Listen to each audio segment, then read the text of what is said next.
Okay, very good. Welcome back. Okay, State, who's going to be your next witness? Sergeant Anthony Portman. Okay.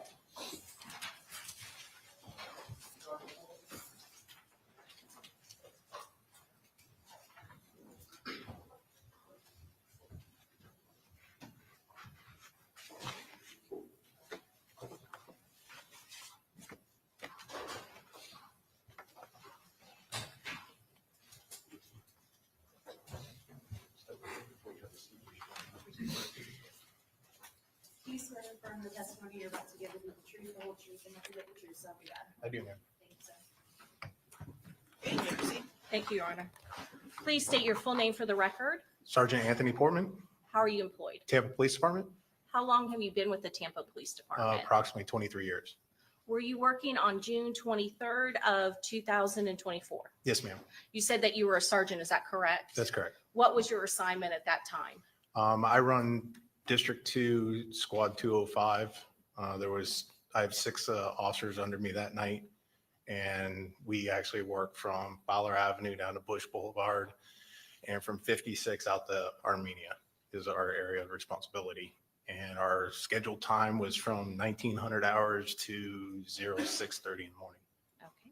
And I'm going to ask you specifically about June 23rd, 2024, the early morning hours. Did you respond to the home to suites located at 1606 McKinley Drive? Yes, ma'am, I did. What time did you receive a call regarding that hotel home to suites? Approximately 4:40 in the morning. Did you get any other information when you got dispatched out there? There was just multiple shots fired and somebody was hit or injured. How were you dressed on that particular time? The same uniform I'm wearing currently. And what type of vehicle do you drive? At that time, I was driving a white Dodge Charger. When you were responding to that location, how far away were you? I was currently at 48th and Bush Boulevard. We were sitting at Truth Lounge because there's a club there that we were sitting on. Responded lights and sirens all the way up to Fowler Avenue and 40th Street. Why were you at Truth Lounge? Is that Truth 18 Lounge? Yes, ma'am. How far away is Truth 18 Lounge from that hotel, that home to suites and Holiday Inn? I'd say roughly about 3 miles. Why were you at Truth 18? Because we had multiple issues over the course of that year. It's an after hours kind of club. So we sat there to stop the people from gathering outside and causing issues. Had you or anyone in your squad gotten any information or intelligence that a rapper by the name of Julio Foolio would be at that club that night? Yes, ma'am. Was that also one of the reasons why you were set up at that particular location? We didn't know he was going there at that current time. We knew he was going to be in the area and he might go to Teasers, which was off of Nebraska Avenue. But truth, we didn't know he was going to until later on. While you were set up at Truth 18, did anything happen at that location at that point? No, ma'am. And you said you responded over to the hotel at 4:40 because in reference to shooting. Is that correct? Yes, ma'am. How long did it take to get from where you were set up at Truth 18 to home to suites? Probably roughly maybe 2 minutes. What did you see when you were going to that location? I was responding priority northbound on 40th Avenue towards Fowler Avenue. As I got to the intersection of 40th and Fowler, home two suites is to my left. I was going to have to make a U-turn in order to go into the hotel. At that point in time, a silver Hyundai came in front of me, basically through the intersection, over the sidewalk, over the curb area, through the bushes and into the hotel. So at that time, I proceeded after that vehicle. What did you do after that? I followed that vehicle around the south side of Home Two Suites all the way to the north side to where she stopped the car. They started exiting the car. 2 females and a male exited the vehicle. One of the females was yelling, "Hey, her boyfriend was shot. Check on him. Is he still alive?" So at that point in time, I looked over and saw the other vehicle. What did you see when you saw the other vehicle? I saw the vehicle sitting there, multiple bullet holes through the front windshield, and I also saw one gentleman laying inside the vehicle. What did you do at that point? I ran over to the vehicle to check if there's any signs of life. At that point in time, there's no signs of life. Noticed there was a blood trail running from the vehicle into the hotel. my other officers got on scene and proceeded into the hotel because we thought there possibly could be an active shooter inside the hotel. Before we go into that, when you say that you check for signs of life, how did you do that? I checked for pulse, breathing.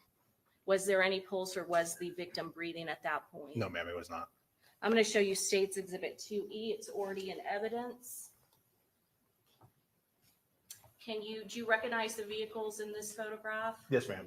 The vehicle on the right is the one I stopped with the doors opened. That's where the people got out of. And then the vehicle to the left is the one with the bullet holes and where the gentleman was laying. And part of you, when you were testifying, you said that that vehicle, in order to get back into this hotel, did it leave the roadway at some point to make this entrance? Yes, ma'am. It actually crossed over the curb area, sidewalk, and through bushes in order to get back into the hotel. Did you have any concerns about this vehicle initially when you first came into contact with the vehicle? I thought it was part of the scene somehow. And you said at some point your other officers from your unit, ones that you supervised, arrived. Is that correct? Yes. Approximately how many officers arrived? 6. And you said, what was your first priority? My first priority was life-saving at that point. So we wanted to make sure he was still alive to get the fire in there. And then second of all, to check inside the hotel to make sure there's nothing going inside the hotel. Did officers from the USF Police Department also respond and assist? Yes, they showed up just after I got there. Did you go into any of the hotels? I went into the hotel that's next to the Home 2 Suites. I forget the name of it. Is it the Holiday Inn? Yes, ma'am. Why did you focus on that particular hotel? Because if you later on, you'll see a blood trail running from the vehicle across the sidewalk into that hotel. And then once inside the hotel, there's multiple blood everywhere inside the front doors. How many of your officers responded to the Holiday Inn? All 6 of them. What did you do once you got to the Holiday Inn? Once we got this secured outside, I had USF PD stay with the people that were outside in this vehicle to secure this scene. Officer God Charles found the bullet casings at the Home 2 Suite, so he stayed at that scene. The other officers ran into the hotel to start doing basically a search to see if there was anybody in the hotel with a firearm or anybody else that needed injuries because of all the blood. Why do you have Officer Guard Charles post at the scene where you find the shell casings? Because that's the primary scene. And you said the others all then proceeded into the hotel, the Holiday Inn. Did you proceed with them? Yes, ma'am. What happened once you got into the Holiday Inn? We started doing a coordinated search of the hotel, just going up and down all the hallways, all the stairwells. Once we got into the first part of the hotel, there's main blood all over the front steps as you go into the hotel. And then we went to the left and there's actually blood on one of the door handles. So we stopped at that door to make sure the people inside there were okay and that nobody went into that room because it looked like somebody entered that room. Okay. Were you able to do that and confirm whether or not there was anybody in that room associated with the event that happened outside? Yes, ma'am. There was nobody associated. They opened the door and said everything was fine. And then we proceeded to the elevator where the blood continued up through the elevator. During the course of your search, not only on the first floor, but other floors, are there occupied guests in that Holiday Inn? Yes, ma'am. What can you tell the jury, and you don't have to go into each one, but are there guests that are trying to exit or opening the doors or having questions as you're doing this clearing of the hotel? Yes. And you said that you were able to confirm, especially the door that had the blood on it, that there were not any suspects in that room. Is that correct? That's correct, ma'am. Where did you go after that? I proceeded up the elevator to the third floor where 2 of my officers were, Officer Conway and Officer Gale, because they were with the 2 subjects that were actually shot from the vehicle that were on the 3rd floor. What happened once you got to the 3rd floor and made contact with those 2 officers? I exited the hallway, saw that they were giving basically life-saving measures, trying to take care of the blood, and just looked around, made sure that floor was secured, and proceeded to the 4th floor to secure that floor. Did it appear that both of those persons that were in contact with your law enforcement officers on the 3rd floor had injuries? Yes, they did, from what I saw. And what did you do at that point? After we got done securing the hotel, I went back outside trying to get fire to the fire department to come in to take care of the two subjects on the third floor, and then started getting more officers with my lieutenant to the scene from the rest of the department to try to secure the rest of the scenes that we had going on. Did USF Police Department, while you and your officers were clearing the Holiday Inn and that hotel, did they stay outside in this area 2E where the vehicle containing the victim was, to make sure, again, that no one else is going inside that vehicle? Yes, ma'am. Is eventually homicide detectives and a homicide sergeant called out to the scene to take over the investigation of the case? Yes, ma'am, they were. I've previously shown you several photographs of the Holiday Inn. Judge, at this time, we would introduce into evidence States Exhibit 2A through M, as well as 3A through P, and 4A through R. Any objection? No objection. Be admitted.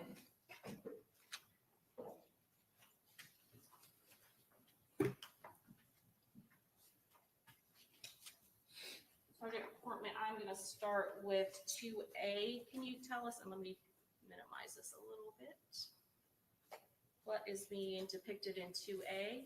That's the entrance to the Holiday Inn. That's going to be off, it's facing towards Fowler Avenue. And I'm going to go back just to 2E, if you can, and if you need to get down, you can. Can you point out from where the victim's vehicle is, where is kind of the pathway? You said there was some blood that you followed. Can you show us what pathway you and your officers took? Yeah, you'll see a pathway coming out of these doors towards that way, towards the front of the Holiday Inn. And you can kind of see this brick building in that picture. Is that correct? Yes, ma'am. That's to the, if you go back to the other picture, it's to the right of that vehicle. So the Holiday Inn's actually to the right. Yes, ma'am. So.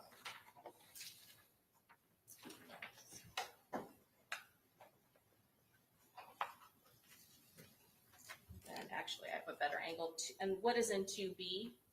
That's going to be the victim's vehicle being shot up, and then the Holiday Inn directly behind it. Is this a different angle of that captured? in Yes, ma'am. 2C? That's going to be the back side of the victim's vehicle. And then 2B? That will be the people that I stopped, their vehicle. And here is at the front of the Holiday Inn? Yes, ma'am. 2F? It will be the Holiday Inn and then the vehicle that I stopped going through the parking lot. And then 2G? It's just the Holiday Inn. Go to 2J? That's the front like driveway entrance, and the front doors are to the right on that picture to enter the Holiday Inn. And then can you see what's trying to be captured in 2J?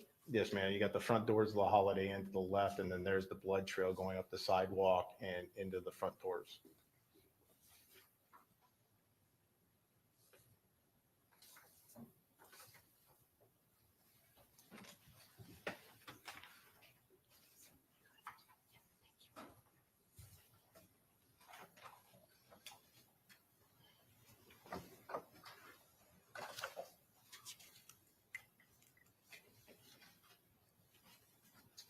And after the homicide unit arrived, did you brief them as to what you and your officers did when you first arrived on scene? Yes, ma'am, I did. And at this time, we pass the witness. Okay, cross-examination.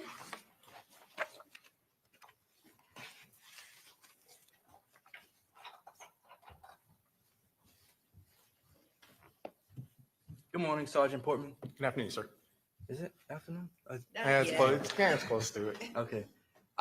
You discovered a Glock, or your unit discovered a Glock on Taifa McCray? My unit did not. No, that I'm aware of. Did anyone discover a Glock on Taifa McCray? Yes, someone at the, I believe it was HCSO at the Advent Health. All right. And do you know who Taifa McCray is? He's one of the people that we came in contact with. One of the victims in the case? Yes.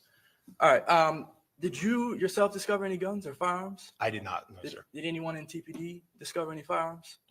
Not that I'm aware of. All right. I know the one at the university, or not the university, sorry, Advent Health. I know there was one there, but I'm not aware of the other ones. The one at Advent Health, is that the same one we were just talking about for McRae? I believe so, Okay, so just one firearm that you know of. that I know of, yes. All right. And you did an initial investigation on the scene of the crime, right? What do you include as initial investigation? So just like going to the scene, trying to figure out what happened, trying to help people, that sort of thing. Yes. All right. And after that day, did you do any work on this case? No, sir. All right. So that was your sole involvement in the case. That's correct. It's that night. All right. So you don't have anything to say about whether Alicia Andrews intended to kill Charles Jones? No, sir. No further questions. Okay, redirect. Just briefly. Sergeant Portman, you said that you were only aware of one firearm that was collected by an individual at Advent Health. Is that Advent Health Hospital? Is that correct? That's correct. And that would have been because that was reported by eventually the deputies to another one of your officers. That's correct. As far as any other guns or firearms that are recovered in this investigation, would that information be funneled to the case detective in the homicide unit? Yes, it would be. I have nothing further, Judge. Okay, may this witness be excused? Yes. Thank you. You're free to go. All Thank you. right, state who's your next witness. Judge, I believe it is Officer DeJesus with Mr. Harmon. Can I have one moment just to make sure? Yes. Yeah. If not, we can call.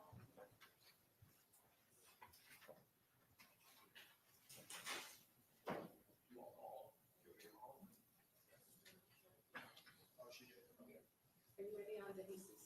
Okay. Officer Bernardo DeJesus.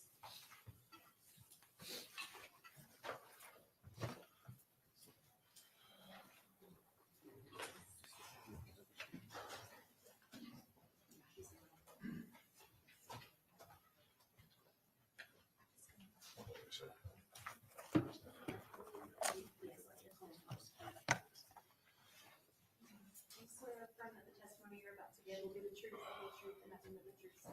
Yes, ma'am.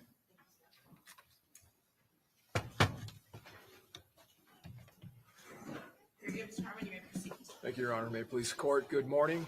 Good morning. Can you please state your name and spell spell both names, please? Yes, sir. My name is Bernardo DeJesus. My first name is spelled Bernardo. Last name is spelled Dejesus. And where are you employed, sir? The city of Tampa. Okay. And what do you do with the city of Tampa? I work I'm a police officer for the street anti-crime unit as well as the bomb squad. Okay. So you have two separate duties. Yes, sir. What is your rank? I'm a master police officer. Okay. Officer DeJesus, how long have you worked total time with the Tampa Police Department? I just hit my 11-year anniversary with the Tampa Police Department. Do you have prior law enforcement experience before that agency? Yes, sir. And where did you work prior to that? I worked approximately 2.5 years with the City of Temple Terrace Police Department. So I want to start with, was that your first experience in law enforcement? Temple Terrace was, yes, sir. Okay. And so Temple Terrace is a agency adjoining the city of Tampa. Their jurisdictions lay next to each other. Yes, sir. It borders the City of Tampa to the east in Hillsborough County. Okay. And so Temple Terrace actually is not too far from the crime scene in this case, correct? No, it's probably approximately 10 to 15 blocks. When prior to working for Temple Terrace Police Department, did you attend a police academy? I did, yes, sir. And how long was that a police academy? Approximately 6 to 7 months. Okay. In that police academy, was there a component that dealt with firearms training? Yes, sir. How long was that component? Was that something that was consistent throughout the academy, or was there a designated time period? There was a designated time period where the bulk of it happened, but I believe, if my memory serves me correctly, it was quite some time ago that we did go back to the range several times. Okay. And were you trained on the use of handguns and certain long guns? Yes, sir.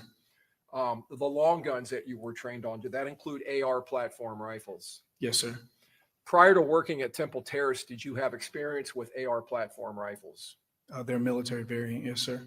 Okay. And were you in the military? I was. In what branch? I served in the Marine Corps. Okay, how long were you in the Marine Corps? I'm assuming you're attempting to lay a predicate. I am, for Your an Honor. Opinion of his regarding AR-15s? Yes, the Your AR Honor. platform. Okay, overrule, go ahead. May you please repeat the question, sir? Yes, how long were you in the Marine Corps? 4 years, sir. So a single enlistment? Yes, sir. In the Marine Corps, did you receive training in certain small arms weapons platforms? I did, yes, sir. Did that include the M4 or CAR 15 and the M16? Yes, sir. Are those both AR platforms Yes, sir. or AR style platforms? They are. And are both of those, at least as far as the military, chambered in 5.56? Yes, sir. Did you deploy in the Marine Corps? Yes, sir. Twice. And did you utilize those weapons in combat in the Marine Corps? Yes, sir. And where was that? I served on a PSD team in Iraq from 2008 until 2009. And then I served as a machine gunner in Afghanistan from 2009 to 2010. When you worked for the city of Temple Terrace, were you certified under state of Florida guidelines as a law enforcement officer? Yes, sir. And to maintain that certification, did that require that you go through annual qualifications on firearms? Yes, sir. When you were with the city of Temple Terrace, did you qualify with a pistol? Yes, sir. And did you qualify with a long gun? I did. And which long gun did you qualify on? With an AR-15. And was that chambered in 5.56? Yes, sir. When you were with the city of Temple Terrace, did you carry an issued sidearm? Yes, sir, I did. And what type of firearm was that? It was a Glock 22. Okay, so that is a Glock manufactured handgun. Yes, sir. Since you have worked with the city of Tampa, have you carried a sidearm, whether it's issued or personally owned? Yes, sir. And what type of sidearm have you carried with the city of Tampa? My initial firearm that was issued was a Smith & Wesson M&P chambered in .40 caliber. My second firearm was a 6-hour P320. And then I carry a Glock 47. Yes, Glock 47 chambered in 9mm. Okay. And how many years have you carried the Glock pistol? I would say at least 5 years. All right. Now I want to back up. Outside of the Marine Corps and your law enforcement experience, do you have other experience in your personal life dealing with Glock firearms and AR style rifles or platforms? Yes, sir. Can you tell the jury about that experience? My other experience with firearms is competitive shooting. Okay. And would that include USPSA competitions? Yes, sir. Would you consider yourself to be a firearms enthusiast? Yes, sir. Pursuant to your competitions in your personal life, do you train? Yes, sir. And is that frequent? As frequent as I can, sir. Yes. Okay. And does that something that you have to do to stay competitive in those types of competitions? I would argue competitive and proficient for my job.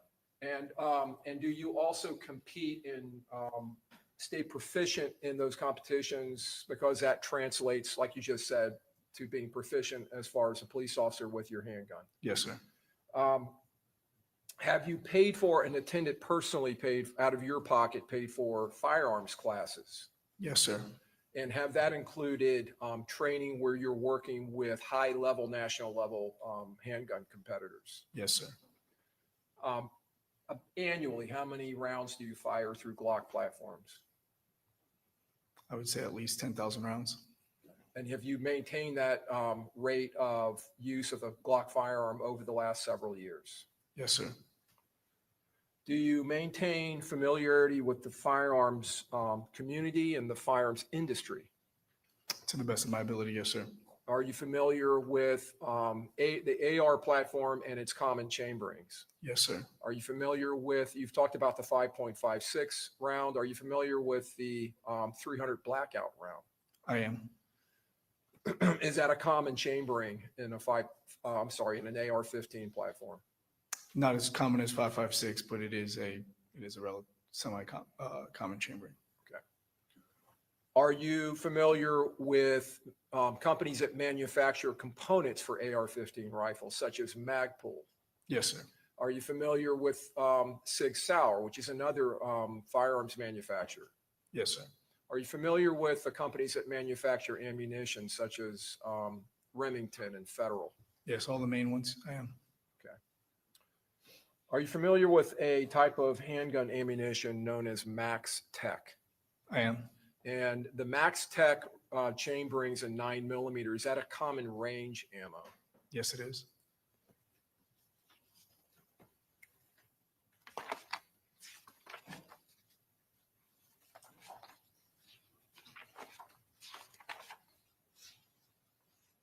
Are you familiar with the term as it's utilized when attending range sessions or training with firearms, the term brass? Yes. What does that mean in that context? Brass is a common usage term for the material or for the casing of a bullet or a projectile. It's not always brass like the actual material. Sometimes it's aluminum or steel, but it's referred to as brass, which is the casing that holds the gunpowder and the projectile. Okay. So just as an example, when you attend firearms training through the Tampa Police Department, and there's a range not too far from here, correct?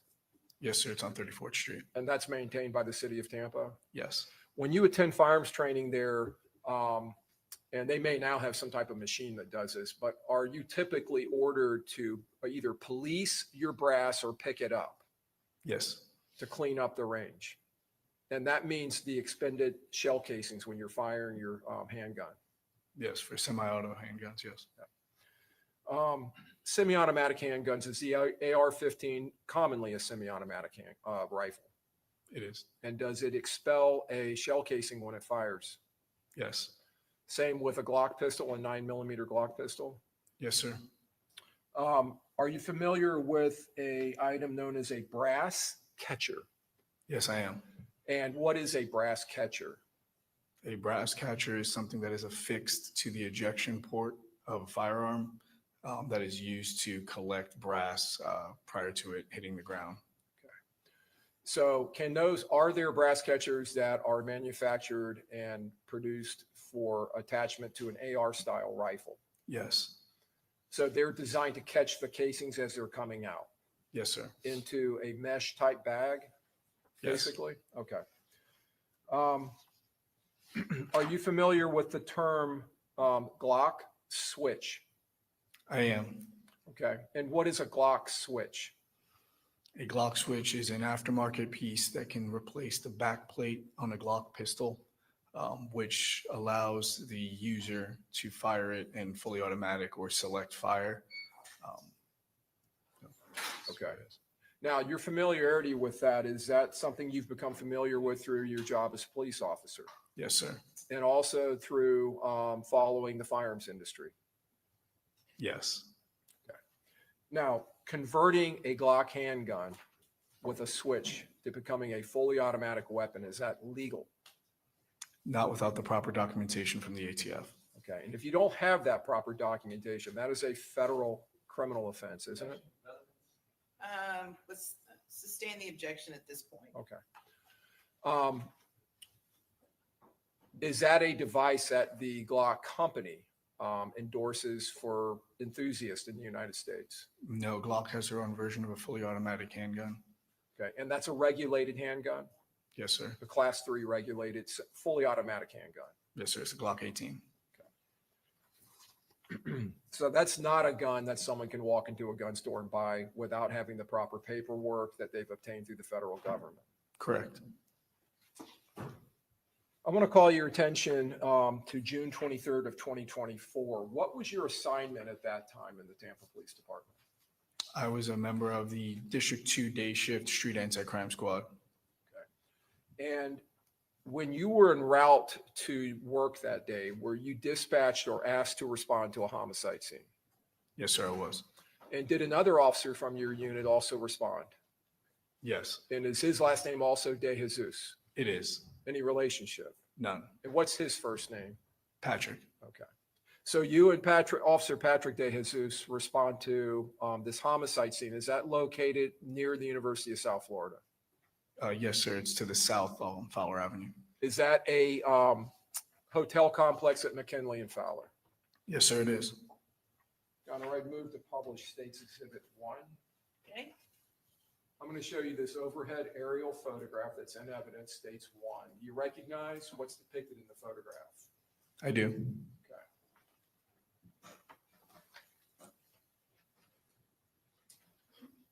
When you responded, if you can just tell me where you first responded to, and then I will try to point it out on here from your description. Obviously, there was a lot of all of their officers on scene already, so real estate was a little bit limited for parking.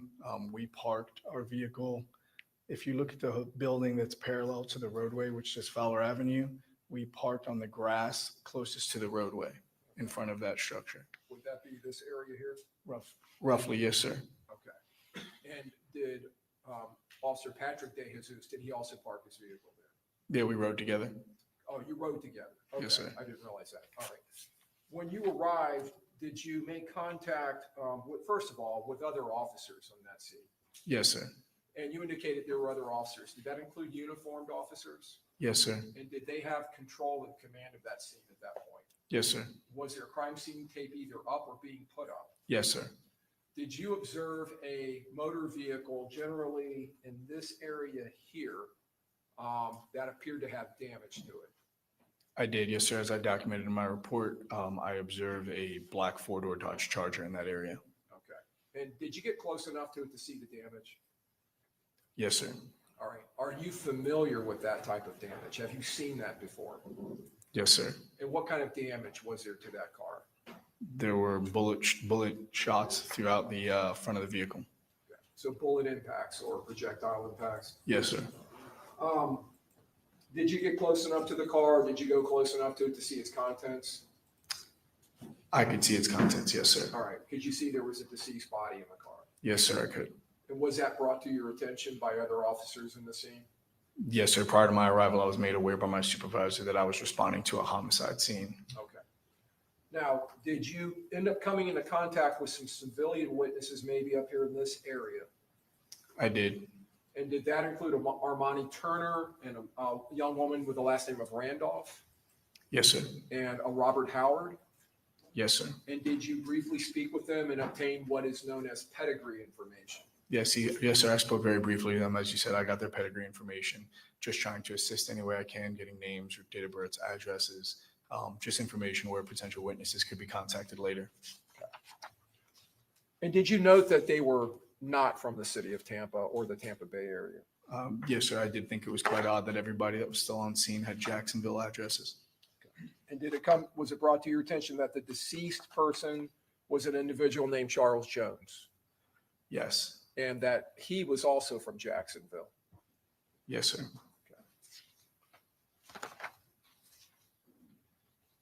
When you were on scene, did you notate that family members of Mr. Jones arrived on scene? Eventually. Okay. How long were you at the scene?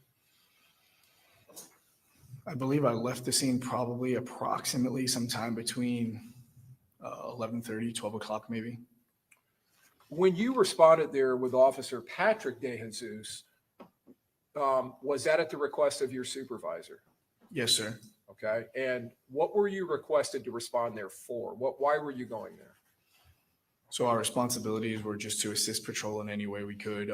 Night shift obviously took the call due to the hour that it initially came out. Those units were scheduled to be off shift by that time. So we were to help relieve units, gather information, assist in the investigation any way we could until homicide arrived on scene and gather pedigree information like I did and try to relay that to kind of help them out. Okay. And eventually did homicide detectives and supervisors arrive on scene? Yes, sir. Did you make contact with them at some later point? Yes, sir. Did that include Detective Sergeant Rachel Cholnick? Yes, sir, it did. Are you familiar with Sergeant Cholnick? I am. Was she one of the detective sergeants of the homicide unit? She is. And as far as you know, are there multiple detectives assigned to the homicide unit? Yes, sir, there are. Is this the first homicide scene that you've been to while working at TPD? No, sir. In your experience responding to homicide scenes, to usually more than one homicide detective respond? Yes, sir. Usually several? Is that fair to say? Yes, sir. Usually the supervisors and at least 2 detectives.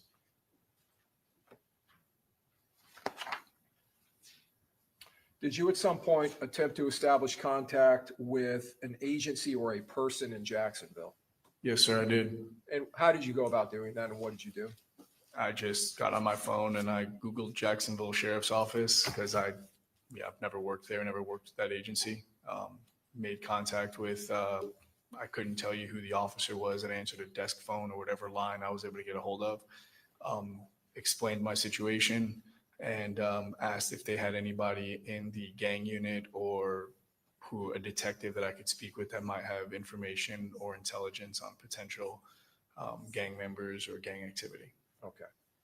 Did you end up getting a return call or somehow making contact with a Detective Drabeck from Yes. the Jacksonville Sheriff's Office? Yes, sir.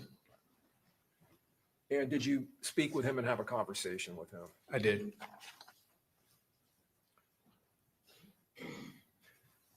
After speaking with him, did you relay information you received from him to Detective Sergeant Cholnick and possibly to one of the CID captains? Yes, sir, I did. CID, what does that stand for? Criminal Investigative Division. Did you also pass information along to the City of Tampa Police Department gun unit? I did. Detective McNamara.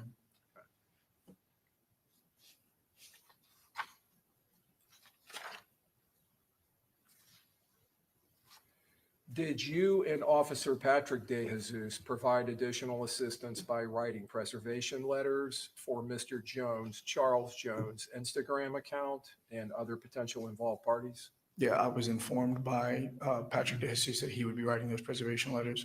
Okay. And a preservation letter, what is that and why is it done? A preservation letter is just a request to a private company or Instagram or organization like a social media account such as Instagram, Facebook, Twitter, or X, whatever it's called now, just requesting that anything that is currently on the feed of a particular handle or name be saved and held in case it's attempted to be deleted. Okay. And are you asking for that to be held so that at a later time, if probable cause is developed, that a search warrant can be obtained to then send to that company and obtain that information? Yes, typically they'll give us a time frame in which that can be done in, and if a judge signs a search warrant, if a detective has probable cause, then they can access it. Did either you or Detective Patrick DeJesus come across a post from Charles Jones earlier that day or at some prior time on his Instagram account demonstrating or showing him at a club known as Truth 18 here in Tampa? Yes. Based on that, did you or the other detective or Officer DeJesus or both of you respond to that location? We did. All right. And when you went there, were you attempting to obtain something or look for something? Yes, we're attempting to locate any cameras on the exterior and see if we could watch the video, see if the victim was followed into the parking lot, or if we could see anybody in or around the victim's vehicle after he entered the nightclub. Okay. When you arrived there, was that business open? It was not, so we relayed the information of cameras, potential cameras at the location to my supervisor.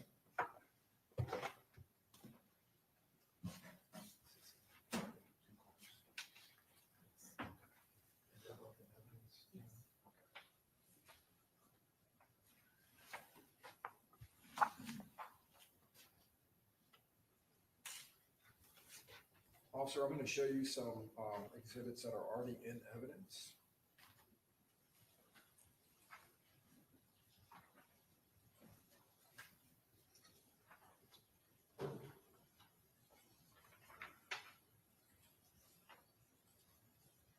State 67G is in golf.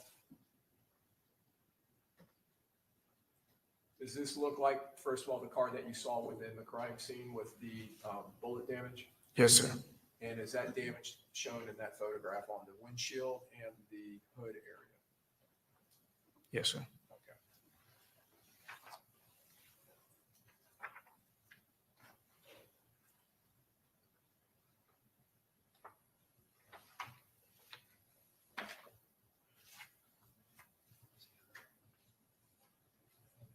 Here.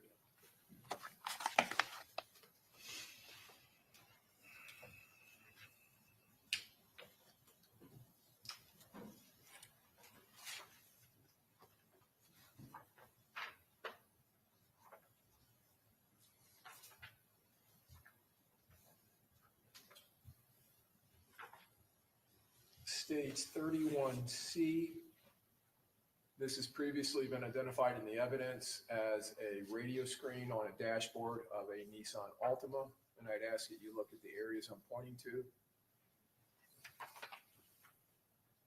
31D. This has been previously identified as a part of a projectile that was recovered. 31E.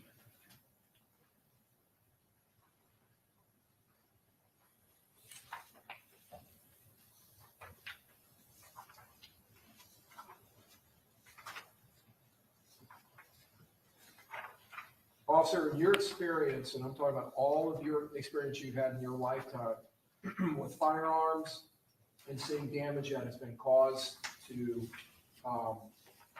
motor vehicles and other objects, when high-powered rifle rounds like 5.56 and 300 blackout, when they pass through an intermediate barrier such as automotive glass, does that or can that, in your experience, have an effect on that projectile as far as the integrity of the bullet? Overall, go ahead. Can you please repeat the question, please? Yes, when 5.56 or 300 blackout rounds pass through intermediate barriers such as automotive glass or automotive sheet metal, can those barriers have an effect on the integrity of the bullet, the projectile itself? Yes, sir. Typically, those rounds are jacketed with multiple types of metal, so they're designed to kind of come apart, especially through mediums such as tempered glass, which you find on automotive glass. So the jacketing is on the exterior of the projectile? Yes, sir. And is it not uncommon for the jacketing to separate from the core? Yes, sir. It is. It is common. Is the core normally made out of lead? Typically, yes, sir.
Your Honor, we would tender states 54A through triple C, 53A through X, 55A through double R. Any objections? No objection. Okay, they'll be admitted.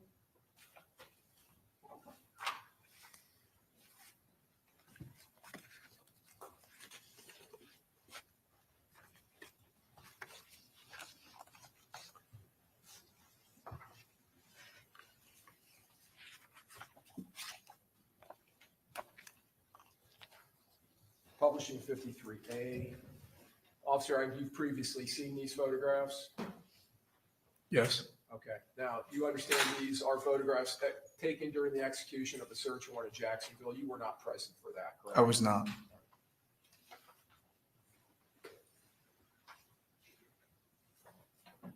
States 53B.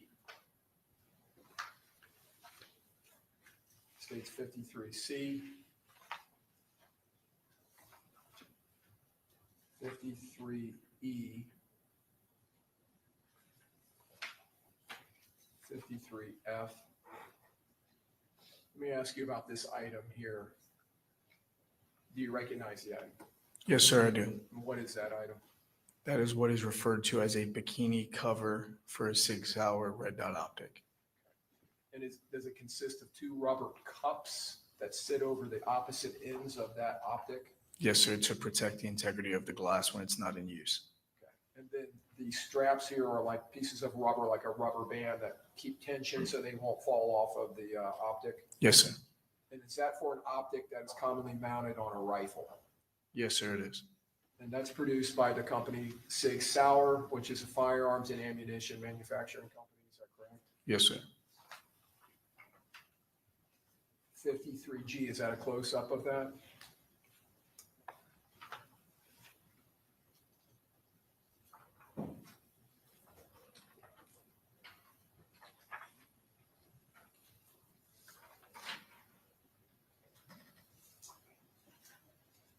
Now, the items that were within that sink and that liquid have been removed onto a sheet of paper in this photograph. Do you see markings on these items that indicate to you that these are all related to firearm components or items that go with firearms? Yes, sir. All right, so I'm going to zoom in on these so you can talk about them. You just talked about an optic cover for a 6-hour optic. This package that says Romeo 5, is the Romeo 5 a optic that is manufactured by 6 Hour? Yes, sir, it is. And we can see here on the bottom, the S and I of 6 Hour, is that correct? Yes, sir. All right. Going over here, we see, and I'm going to turn the photo, the beginnings of the word mag, and then there it looks like there's a P. Are you familiar with that commercial sign there for a company? Yes, sir. That is the insignia for Magpul Industries. Magpul Industries produces the majority of which is plastic components that are configured onto AR-15 rifles and also magazines. Yes, sir. Does that include magazines for 5.56 and 300 blackout? Yes, sir. Does it include magazines for, I think they're called P magazines for Glock handguns? Yes, sir. They do manufacture those. And then states 53.1 is just a close-up of that Romeo packaging. We see here 1 by 20 millimeter. What does that designate? That designates the aperture size of the optic. And then it says side battery. Is that referring to the location of the battery that runs the optic, I guess, or the red dot, electronic red dot? Yes, sir.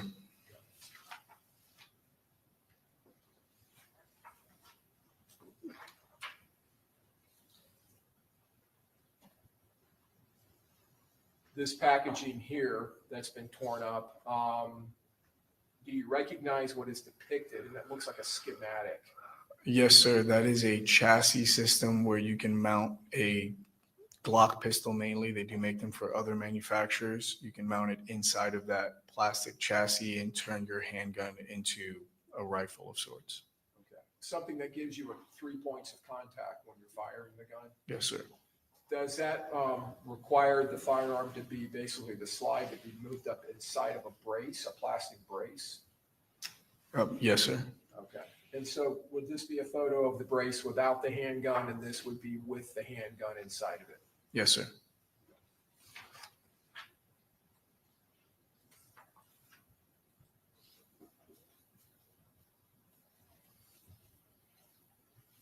Up here on the top of this, again, we see PMAG 50, I believe, AR M4. What is that packaging for? That's a PMAG drum magazine. For an AR-15 M4 style AR rifle? Yes, sir. AR PMags made by Magpul, can they take both 5.56 and 300 blackout? Yes, sir. They can. On this Magpul packaging, and we see Magpul here, the full word, we see some writing here. What does all this stand for where my finger is above the barcode?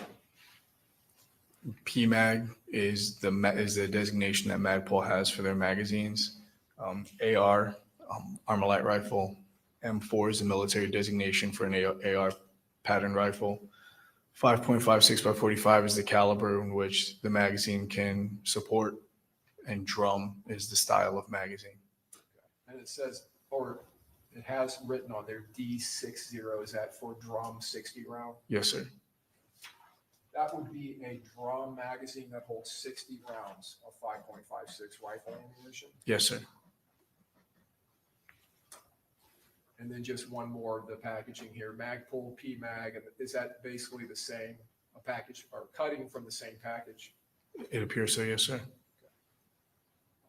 Now, interestingly, here we see 5.56 times 45 NATO, and you've already indicated that's common chambering in an AR-15. 223 Remington. Now, 223 Remington is a separate and different caliber, correct? Yes, sir. But can it be fired in a 5.56 rifle? Yes, sir.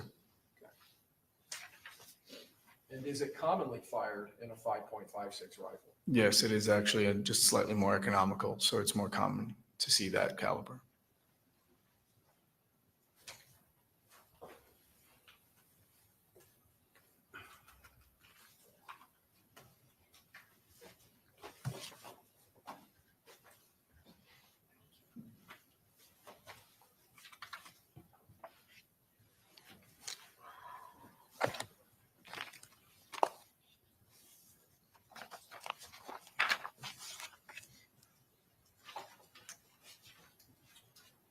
Publishing 54A. Sentinel, this word up here, do you recognize that and this item, this object here? I do. What is that? Sentinel is an economical company that manufactures gun safes. Is this a gun safe? It is.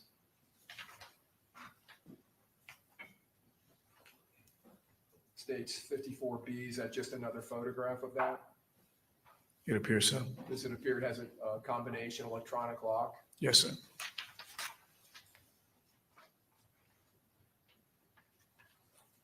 States 54D, the inside of the safe. Does that appear to be the inside? Yes, sir. And do safes commonly, gun safes like this commonly have built-in holders or holsters for, we see magazines on the bottom, and we see these two handguns. Yes, sir.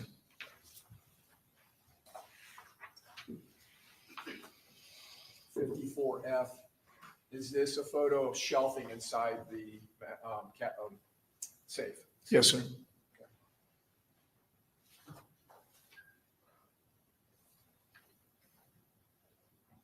Now, in this photograph of the interior of the safe, I want to ask you about several of these items. Over here on the left-hand side, what are these items? As I'm viewing the picture, to the far left looks like a bolt action or single action rifle of some sort. As we move to the right, it appears to be, from what I can tell, some sort of pump action shotgun. And then it looks like you have two AR pattern rifles in varying barrel lengths.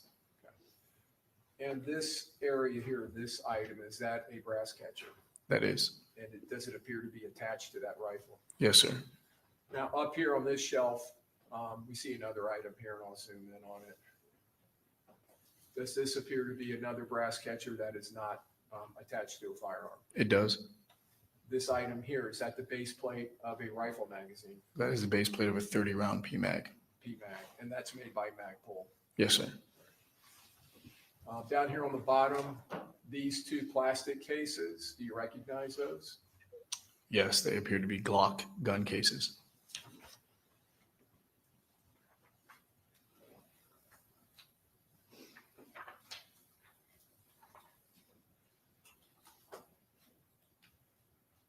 Does this appear to be the front of a Glock pistol case? Yes. This writing up here, G19GEN4, what does that designator stand for? That stands for Glock Model 19, Generation 4, which is the fourth iteration of that firearms model. FXD 5.51B. That refers to the pull weight of the trigger, so which is 5.5 pounds. And then 10 round indicates it has 10 round magazines. Yeah, that means that one is a California or New Jersey compliant firearm. Those states have 10 round magazine limits. Yes, sir. Okay. And so magazines or guns sold in those states have to have a 10 round limit. Yes, sir. And then is at the top of the case. Yes, sir. And I guess this is supposed to be a giant G and then OCK or Glock or L, I guess. And Yeah, that's the Glock insignia.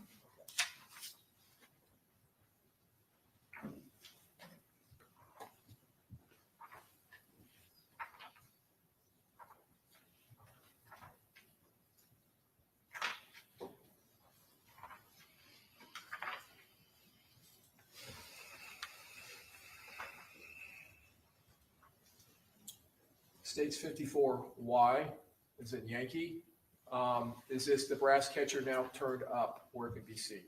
Yes, sir.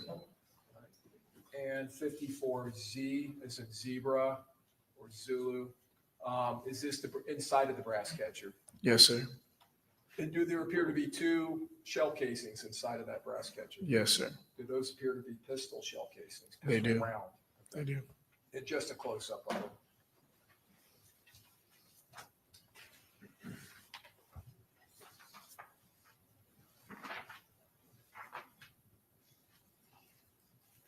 "54 B. B is in Bravo. You may have indicated this earlier, but the brass catcher has like a wire or a steel wire structure to it or framing. Yes, sir. So it can attach to the rifle.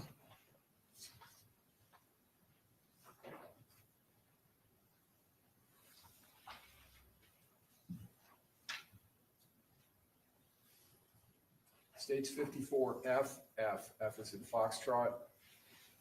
Now, in that same safe, we can get a better view now. You've indicated you believe that to be a bolt-action rifle. This is a pump-action shotgun. We can see the extended tubular magazine. Is that correct? Yes, sir. And then the pumping handle.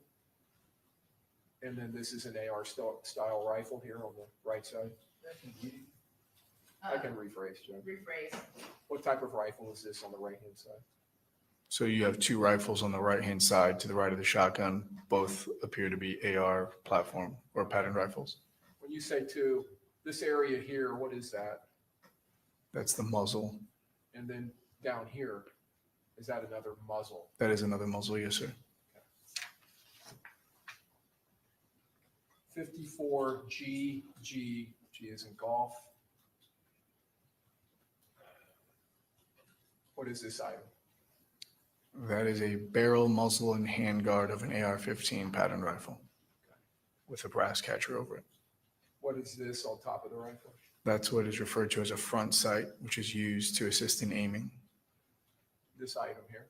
That's referred to as a hand stop. Is that an item that is typically produced by Magpul or another manufacturer like Magpul? Magpuls do make them, but there are a lot of manufacturers who make those. And is this the brass catcher? Yes, sir. States 54 H. What is this item? That appears to be an AR pistol. Now, when you say AR pistol, what do you mean by the term pistol?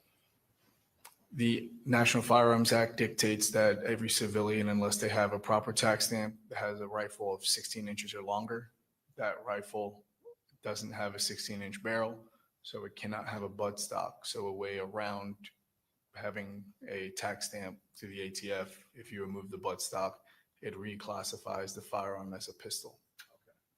So that's the classification by the ATF regulations. Obviously, looking at it, it doesn't look like a handgun, Correct. what we would Correct. typically call a pistol. But in the firearms industry, that is known as a pistol.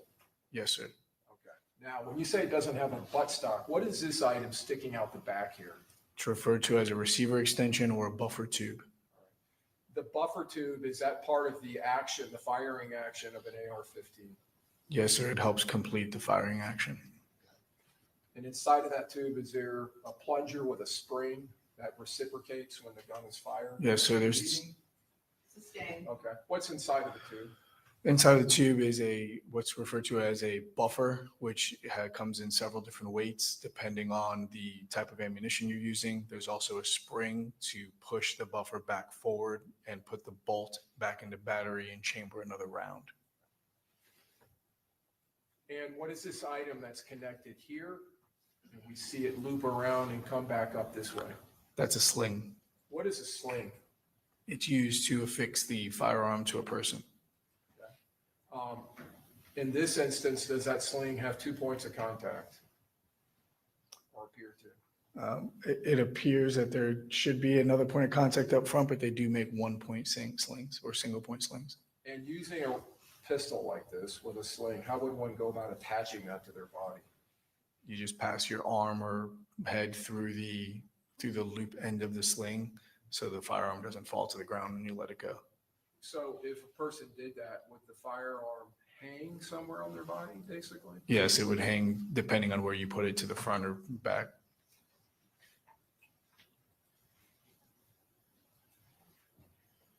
States 54I. Does this appear to be the opposite side of that same gun? Yes, sir. Just for those of us who don't already know, what is this area of the gun here? Well, what you're pointing to, it's the magazine well where the magazine is inserted, and the markings is what is referred to as roll markings on a firearm. This area below here, it appears to have somewhat of a hollow. Is that where the magazine fits in? It is. The trigger? Yes. I'm pointing at? Okay. And this would be a grip? Yes, sir.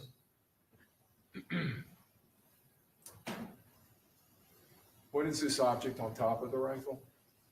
Appears to be an optic of some sort And what is that utilized for? for aiming.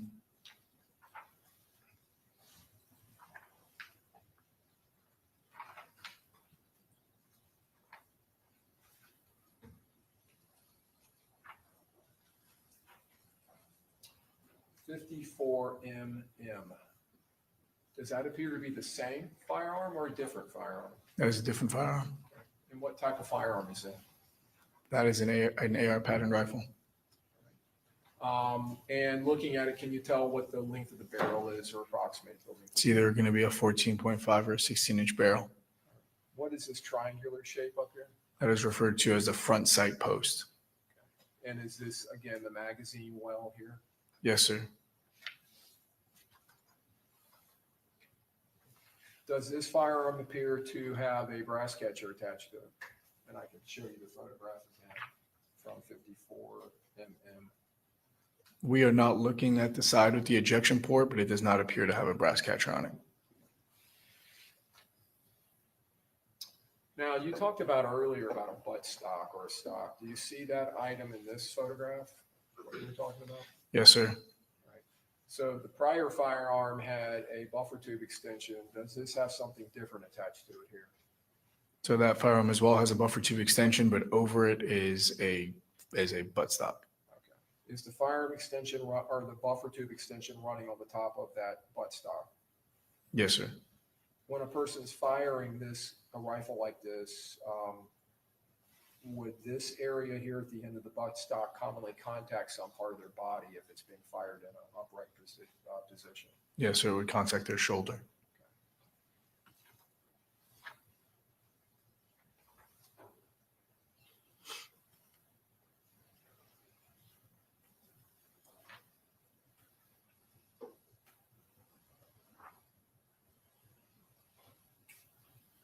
Now, states 54P, P to use in Peter. On this side of the firearm, and this is still the same firearm we were just talking about, the AR style rifle. This roll mark here indicates CAL multi. What does that stand for? So with that, typically when a firearm is sold complete by a manufacturer, they will indicate what the rifle is chambered in, so the end user doesn't accidentally put the wrong caliber inside the firearm, injuring themselves. But you can purchase a lower receiver stripped, which means that there's no internal parts. You can order those from the manufacturer and kind of build your own rifle or pistol. So they put the roll mark of multi-cal or cal multi, because they don't know what caliber the end user is going to use a small frame AR platform rifle for.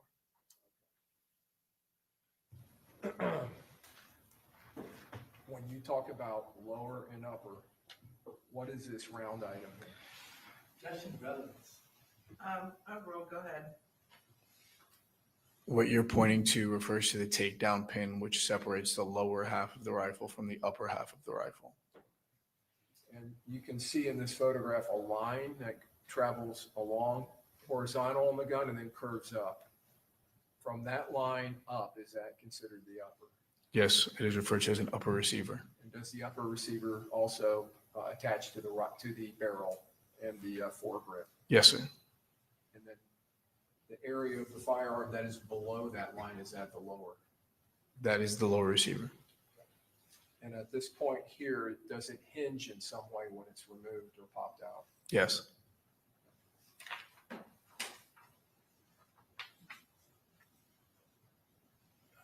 Now this is 54SS, S is in Sierra. You talked about the brass catcher and the ejection port. Do you see the ejection port on this firearm? I do. Now on the opposite side?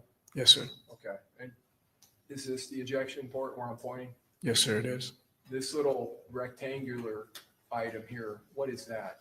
That's referred to as an ejection port cover. Okay. How does that work? It's just a thin piece of sheet metal that you can flip up and secure it closed to prevent dust or dirt from getting inside the firearm.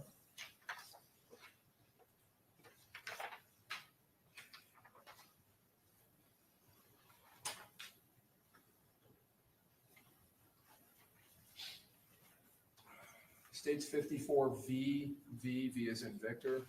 What are these items? Those appear to be magazines And what are they for? for an AR pattern rifle.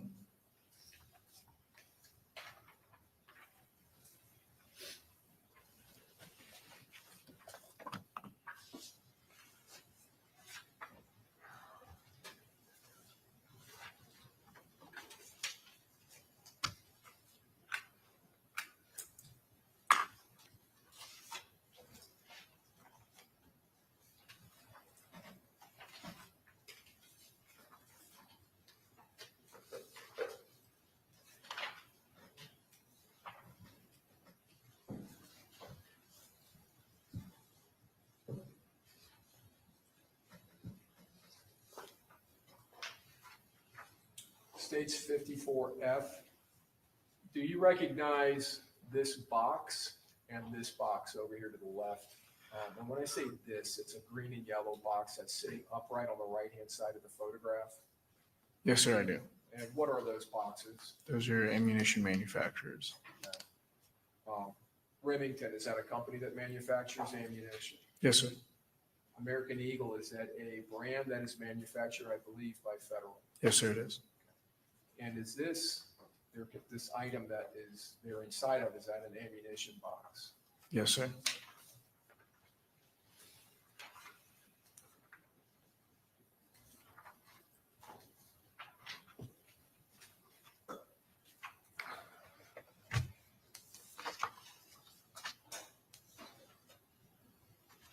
States 55M, these items do they appear to be at the bottom of the ammunition box? Those appear to be several different calibers of ammunition. Okay. Do you recognize any of them? Yeah, I recognize the shotgun ammunition, which are the larger red and blue ones, plastic cased, and then the longer, pointier projectiles appear to be 5.56 or 2.23. Okay. And this appears to be some type of pistol round, maybe a 357 Magnum or something. Looks like something that belongs in a revolver.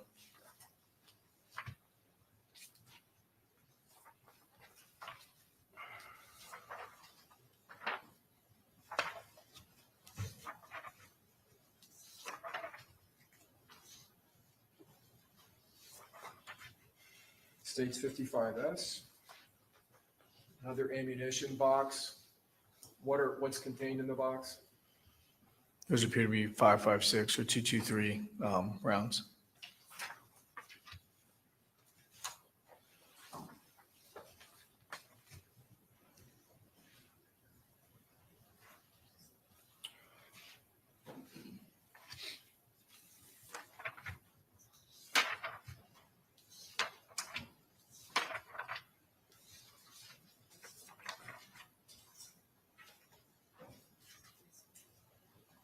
55BB, these three items, what are those? Those are referred to as ammo cans.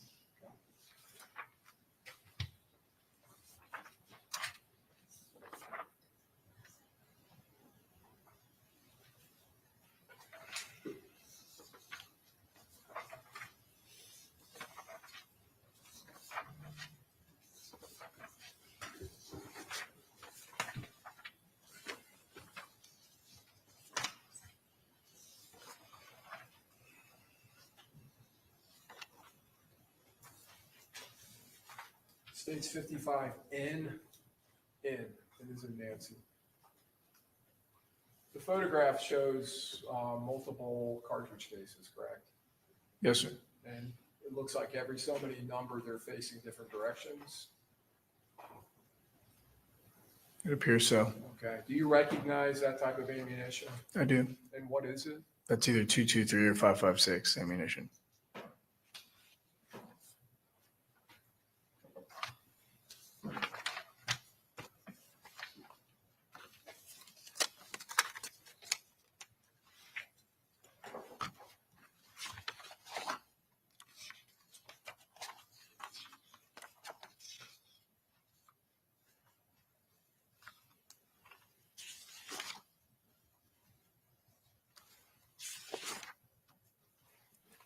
And we talked earlier, Officer De Jesus, about Glock manufactured pistols and your familiarity with them.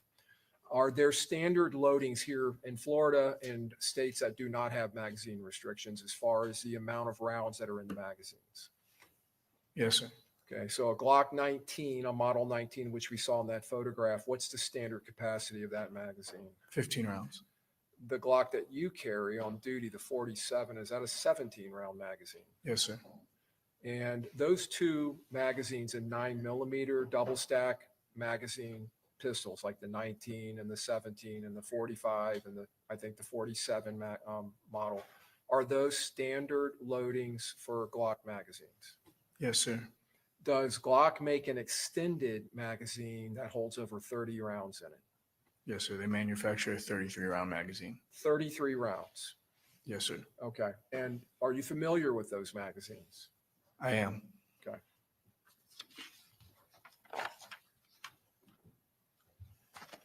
That 33-round magazine, if it's loaded into a Glock 19 or a Glock 17, how does that appear in the gun? It just appears as a long, like the magazine is fully extended beyond the grip, so it looks like a long stick coming out of the bottom of the grip. Prior to your involvement in this investigation, specifically your conversation with Jacksonville Sheriff's Office, were you aware of the gang activity or any gang wars that were occurring in Duval County? No, sir. Have you ever heard of, prior to this investigation, 6 Block or ATK or 1200? Never. Had you ever heard of Julio Foolio, that name? No. May I have a moment, Your Honor? Yes. I'll tender the witness, Your Honor. Okay, cross.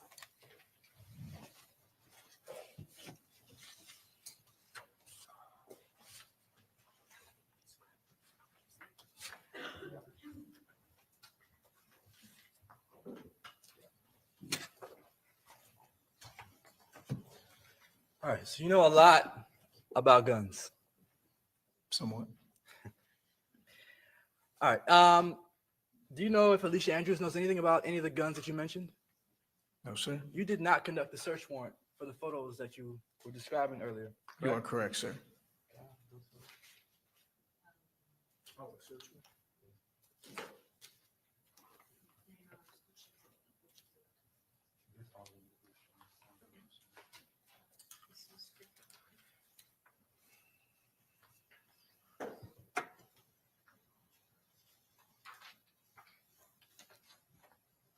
While I'm getting set up, who took those photographs? No clue, sir. Do you know which agency took the photographs? Sounds like Jacksonville Sheriff's Office did, sir. And is today the first time you're reviewing these photographs, or have you seen them before? Today, it was the first time I've seen them.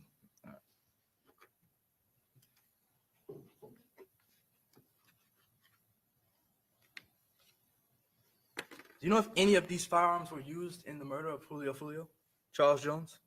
Like I said, sir, I wasn't there. I don't know the details of the firearms that were found at that location. Do you know who these firearms belong to? No, sir, I do not. All right. Did someone tell you that the house that these firearms were recovered from is the house where Sean Gathright lives?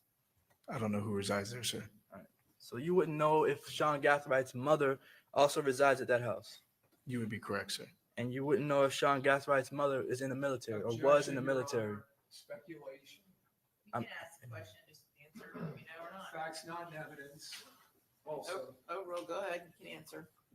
I'll ask the question again. Thank you. You would not know whether Sean Gathright's mother was in the military before, correct? Correct. All right. The safe.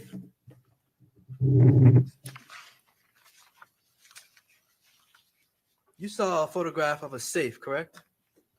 Yes, sir. A safe with some rifles inside of it.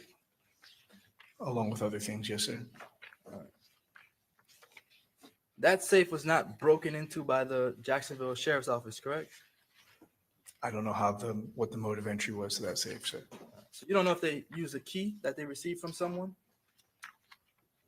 I already told you I don't know what mode of entry they use, sir. All right. And you don't know if the brass catchers that you saw in the photographs, you don't know if those brass catchers were used in the murder of Charles Jones, correct? Correct.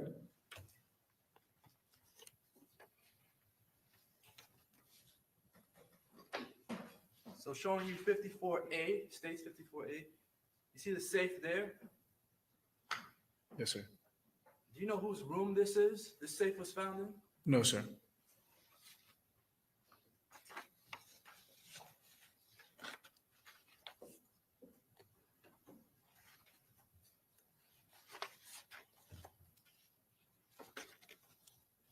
When people go to the the range, you said earlier that they use brass catchers to catch the brass that comes from the expelled projectiles. Is that correct? Yes, sir. Like normal, everyday people, right? It's something that you can legally buy. Yes, sir. And when you go to the range does not want all of your brass all over the place, correct? Depending on the range, yes, sir. They typically make you clean that up. Yes, sir, they do.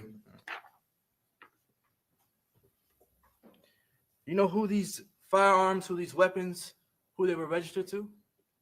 No, sir. Did you ever look that up? It's against the Florida Constitution to have a gun registry, sir. So no, Well, you can look up who purchased guns, correct? I can, but All that's not a registry. So forget about the registry. Let me back up. In Florida, you can purchase a gun. You can get a bill of sale when you buy the gun, correct? Yes, sir, you can. And then there's this idea that a gun can be registered, but they can't be registered in Florida, right? That would be correct. All right, so there's no gun registry, correct? That is correct. But there's a record of who purchases firearms, right? Yes, sir. All right, so there's a registry, and then there's this record of who purchased the firearm, correct? Yes, sir. You never looked up the registry because it doesn't exist, right? I didn't look it up, sir, because I've never seen those firearms in person. Okay, and because you couldn't look up a registry even if you did see the firearms, right?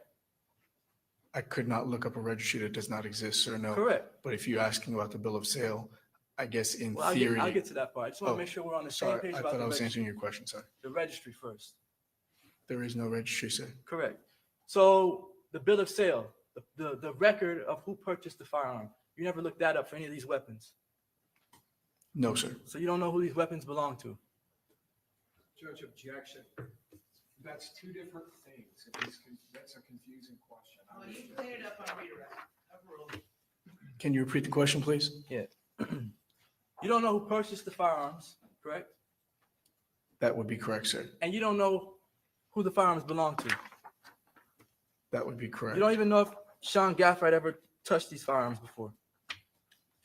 You would be correct.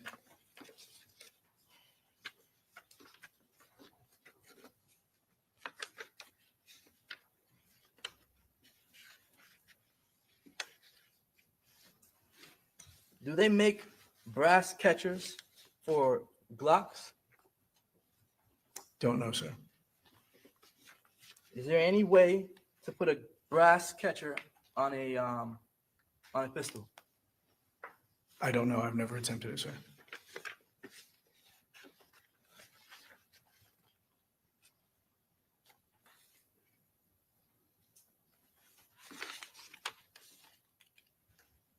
This photograph, 54, Stacy exhibit 54, it looks like 2, Roman numeral 2.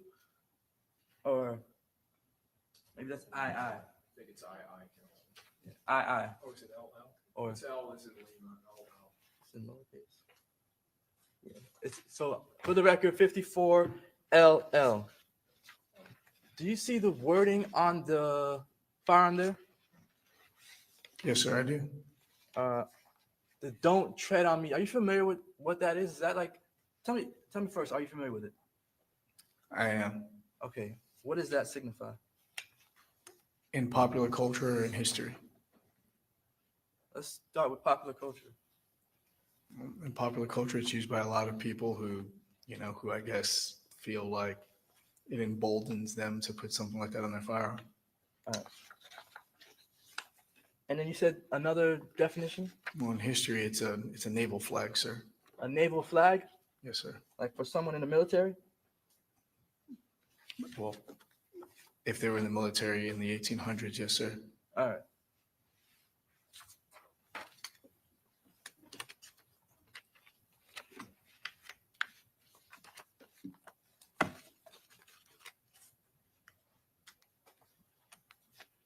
Do you know why there was packaging inside the sink at the home?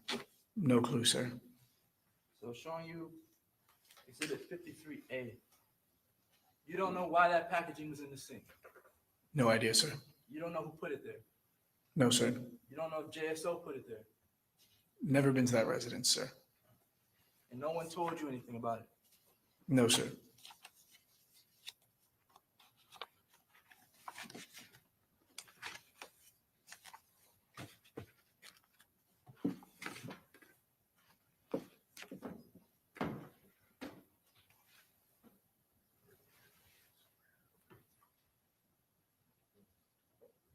All right. Well, given that you did not take the photographs, that you don't know anything about who owned or possessed the firearms or whether these firearms were used in this murder, is there any particular reason why you're testifying about these firearms? Sir, I'm only answering the questions that I'm asked. And then you mentioned ATK and 6 Block, right? I did not mention that, sir. Well, the state mentioned it to you, and you said you never heard about 6 Block. He asked me if prior to my involvement with this case, had I ever heard of those organizations, and I answered the question. Right. So you all mentioned 6 Block on direct, correct? I'm sorry, repeat the question. I don't understand what you're trying to ask me. I'm asking you if on direct examination, the state asked you about 6 Block. Do you remember that question? Yes. All right. Since this investigation started, did you learn what 6 Block is? I learned during this investigation of the organization, and that's the extent of my knowledge of them, sir. All right. When you called over to JSO on the day of the investigation of the murder, someone from JSO told you about 6 Block. Yes, sir. They told you that the victims that you came across, they were members of 6 Block, right? Yes, sir. That include Julio Foolio, Yes, sir. Charles Jones, right? Yes, sir. Gino Norris. I don't have a roster of who 6 Block is, sir. So you don't remember their names, correct? No, sir. But you were told that the victims were members of 6 Block. Objection, hearsay. Well, he's opened the door, so to the extent you remember, you can answer, but go ahead, if you remember. You were told that the victims were members of 6 Block. Yes, sir. No further questions. Okay, redirect.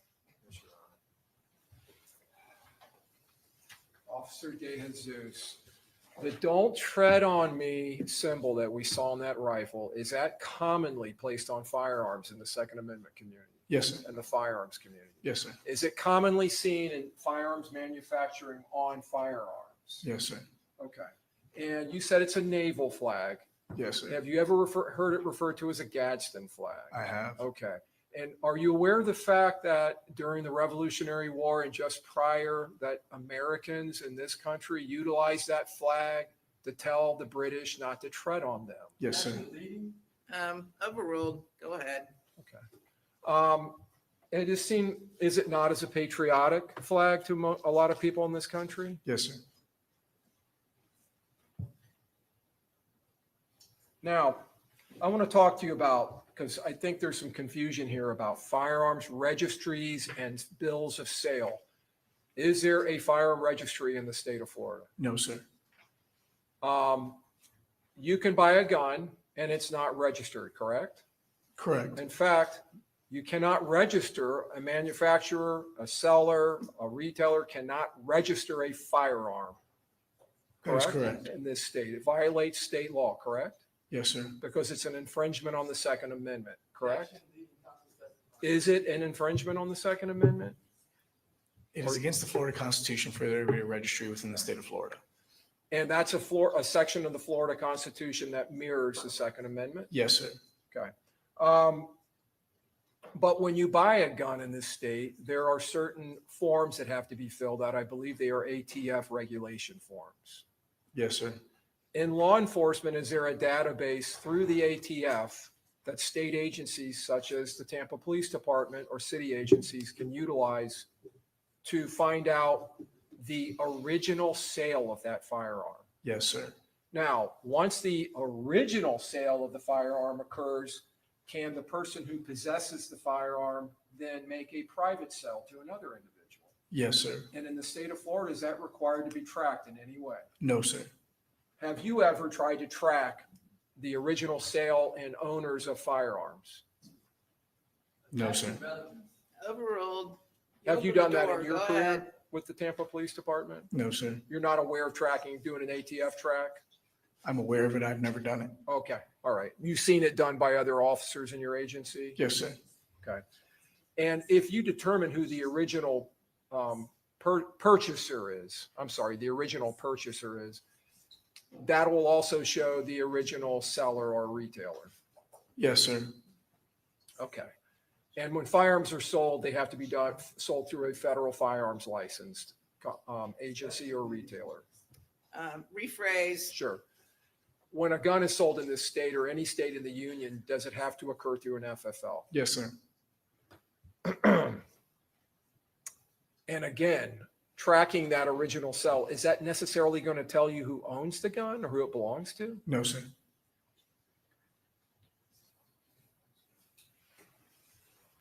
And since you were asked to speculate about the sheriff's office in Jacksonville, let me ask you a couple of questions. Do you know if the state of Florida in this trial has called anyone from the Jacksonville Sheriff's Office so far? No, sir. Do you know if we plan to? No, sir. Do you know if we plan to call Jacksonville Sheriff's Office detectives this Monday? No, sir. Are you aware of the fact that they may be traveling here to testify No, sir. about the search warrant and those photographs? No, sir.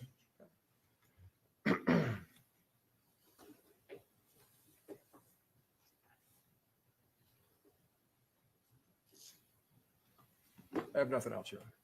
Okay, may this witness be excused? Yes, Your Honor. Okay, thank you. You're free to go. You have a good day.